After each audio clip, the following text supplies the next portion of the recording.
Hi, it's Rebecca, and I'm coming to you from a remote location. Today I'm at my daughter's. Now my daughter goes through an awful lot of brown sugar, so I thought I'm going to teach her how to make her own. And I thought maybe you guys want to see too, so let's do that. Okay, I'm going to start with just 1 cup of white sugar. It's the simplest recipe. And 1 teaspoon of molasses. Oops, that's a heaping teaspoon, but I think that's okay.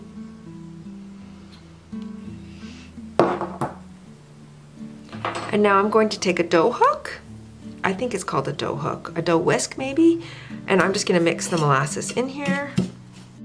You can also do this in your food processor or your KitchenAid mixer.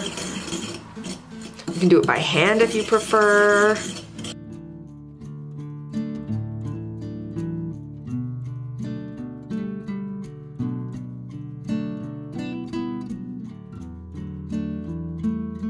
So now we're going to make dark brown sugar and we're going to add a 2nd teaspoon. So 2 teaspoons makes dark, 1 teaspoon makes light.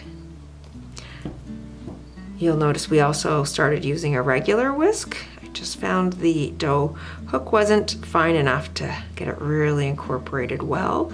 But I think a stick blender would work really well. My daughter doesn't happen to have one, so we didn't use that. But also the KitchenAid would have done a nice job, the stand mixer.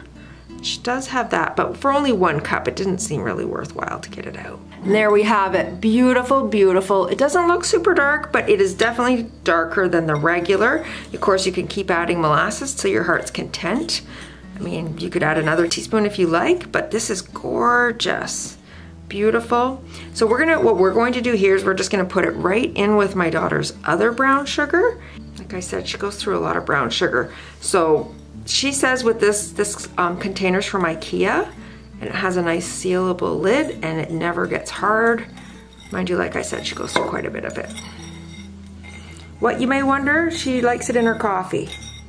She has 3 little kids, lots of coffee. Okay, so I decided we should probably taste it, right? Brown sugar.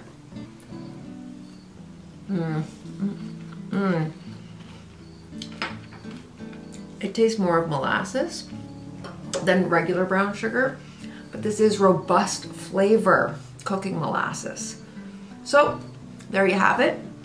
If you liked this video, please be sure to check out this one or this one. I'll meet you there. Thanks for watching. Bye for now.